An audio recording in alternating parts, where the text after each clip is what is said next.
grandi eventi, necessità sanitarie, gli elicotteri dei Vigili del Fuoco di Venezia saranno attivi 24 ore su 24, siglato l'accordo tra il Comune e il Corpo Nazionale dei Vigili del Fuoco.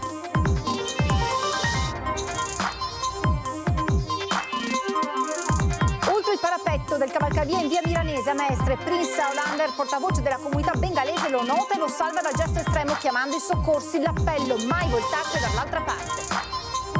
Spaccate notturne in centro storico, la polizia ha arrestato un uomo straniero e una donna italiana ritrovata a Venezia, mentre l'uomo si trovava già nel CPR di Potenza dopo un provvedimento di espulsione.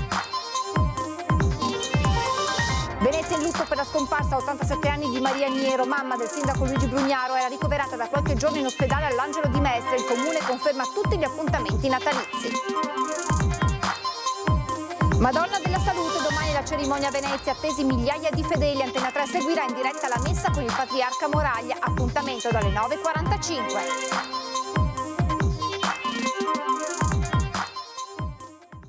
Buonasera e ben ritrovati con l'edizione veneziana dei nostri telegiornali che si apre, lo avete sentito dai titoli, con l'accordo tra il Comune e il Corpo Nazionale dei Vigili del Fuoco. Gli aeromobili dei pompieri di Venezia saranno attivi 24 ore su 24. I nostri piloti saranno formati, cioè abilitati ad effettuare il volo notturno. Le macchine sono già abilitate. Il soccorso aeromobile dei Vigili del Fuoco sarà presto attivato anche nelle ore notturne sull'intero territorio comunale e metropolitano di Venezia.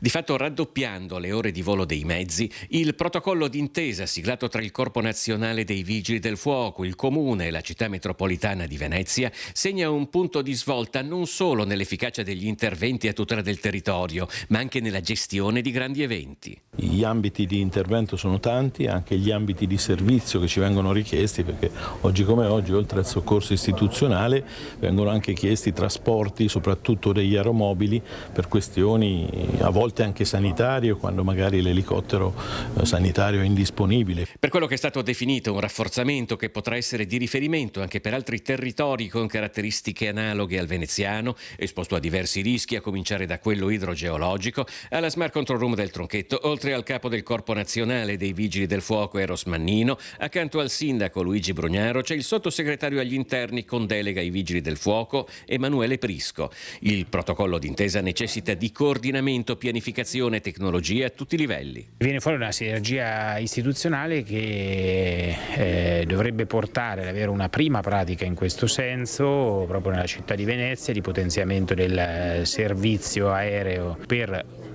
prevenire ogni segnale, anche per prevenire possibili piccole o grandi emergenze, oltre che per essere utilizzato, penso, ai grandi eventi dove un occhio in più dal cielo può diventare strategico per prevenire situazioni di disagio. Il portavoce della comunità bengalese salva un ragazzo che voleva togliersi la vita e chiama i soccorsi.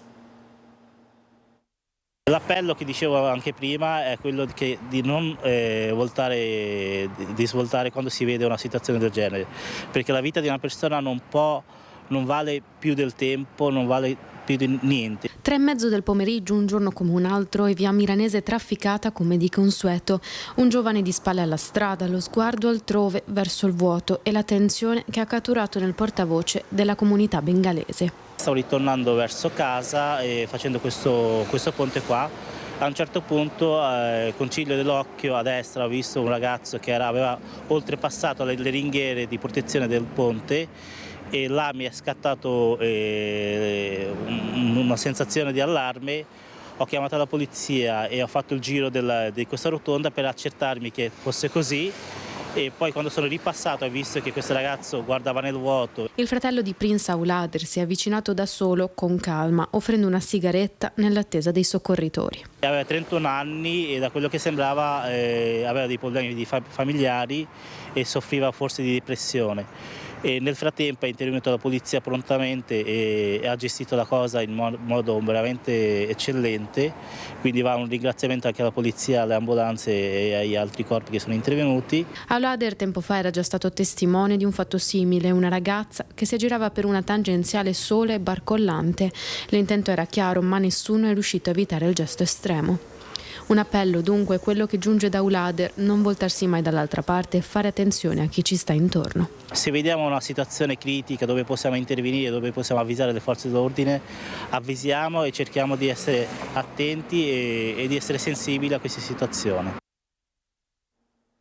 Spaccate notturne in centro storico a Venezia, la polizia arresta un uomo e una donna. La Polizia di Stato di Venezia ha arrestato 2 persone, un uomo di origine straniera e una donna italiana, ritenute responsabili di una serie di furti ai danni di negozi e locali del centro storico.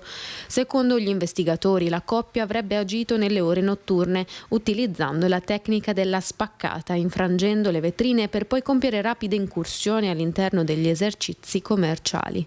Le indagini della squadra mobile, con il supporto del commissariato di San Marco, hanno evidenziato un modus operandi ricorrente e il rischio di reiterazioni di reati. Su richiesta della Procura, il GIP ha aggravato le misure già in atto, disponendo la custodia cautelare in carcere.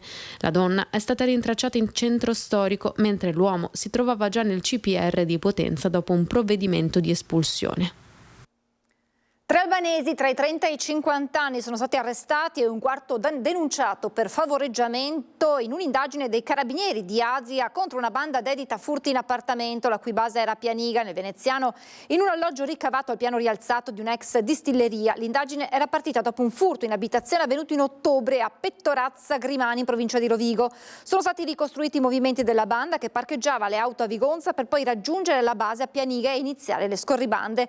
Al gruppo è attribuito anche un furto in abitazione a 2 Carrare nel Padovano, durante il quale l'auto dei ladri è uscita di strada ed è stata abbandonata, consentendo una svolta nelle indagini. I 3 indagati sono stati arrestati e la Procura di Padova ha convalidato il fermo e la detenzione in carcere. Più sicurezza, più politiche sociosanitarie, meno burocrazia sono tra i punti fondanti della lista Liga Veneta Repubblica, che alle prossime elezioni regionali sostiene la candidatura di Alberto Stefani.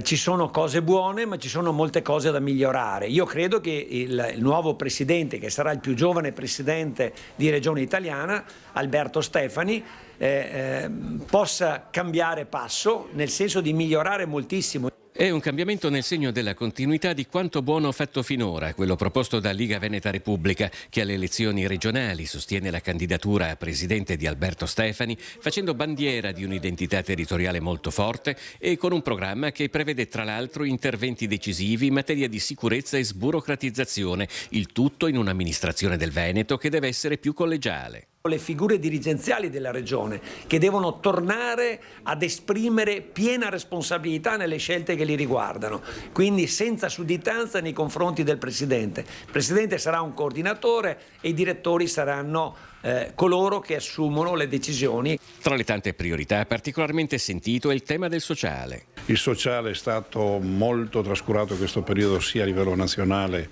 e quindi è ricaduta nei livelli locali. Il supporto ai comuni sarà essenziale appunto attraverso un piano sociosanitario che risponda alle esigenze dei nostri cittadini.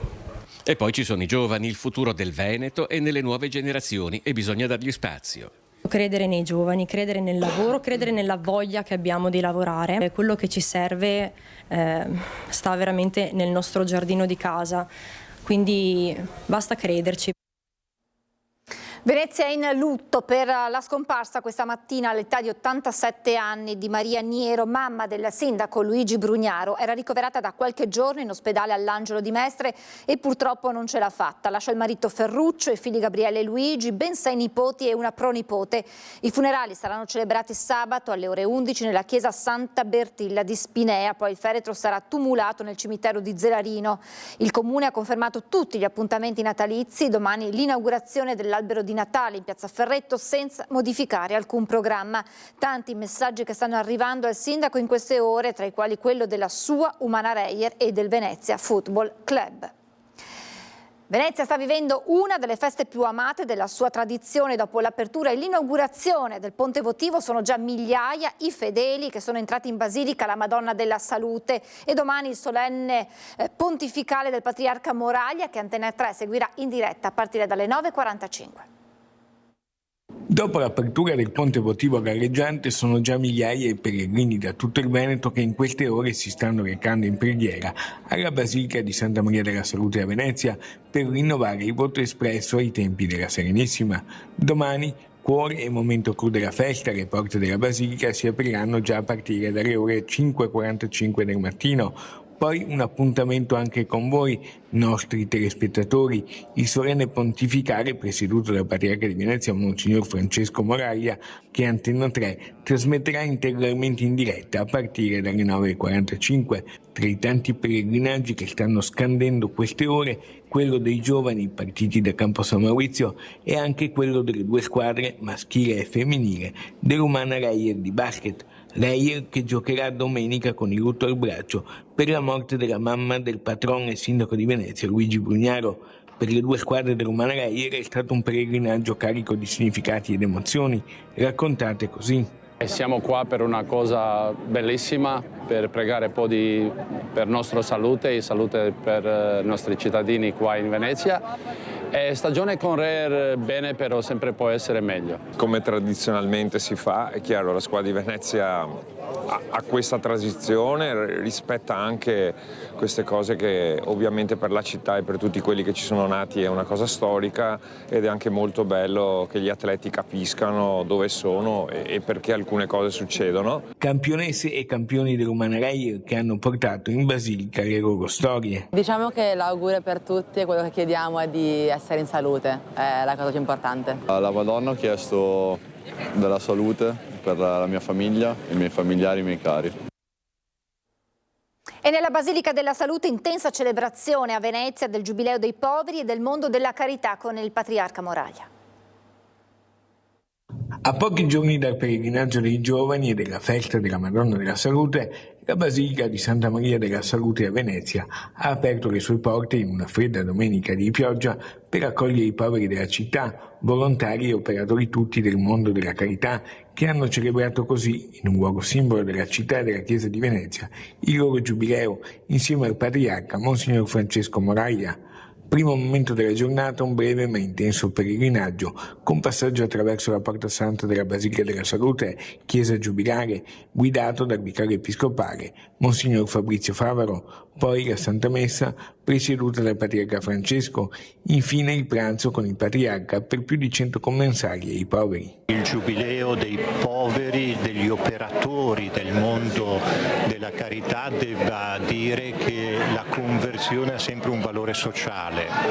Una persona che si converte vive in modo differente e sprigiona intorno a sé una saggezza, una sapienza, una bontà e anche dei ragionamenti di cui il nostro mondo oggi ha particolarmente bisogno. Riconoscersi tutti poveri e bisognosi gli uni degli altri, questo il significato, il punto della partenza della giornata, come hanno ben spiegato sia il direttore della Caritas Franco Sensini che il vicario episcopale alla carità. Vogliamo mettere al centro dell'attenzione i poveri, non solo quelli che serviamo ogni giorno attraverso i dormitori, attraverso le mense, attraverso i 12 centri di ascolto della città, ma anche attraverso quelle che sono, o individuando, cercando di capire quelle che sono le nuove povertà che affliggono la nostra società. È tutto, vi lascio alla sigla e poi le previsioni del tempo. Grazie per essere stati con noi, buona serata.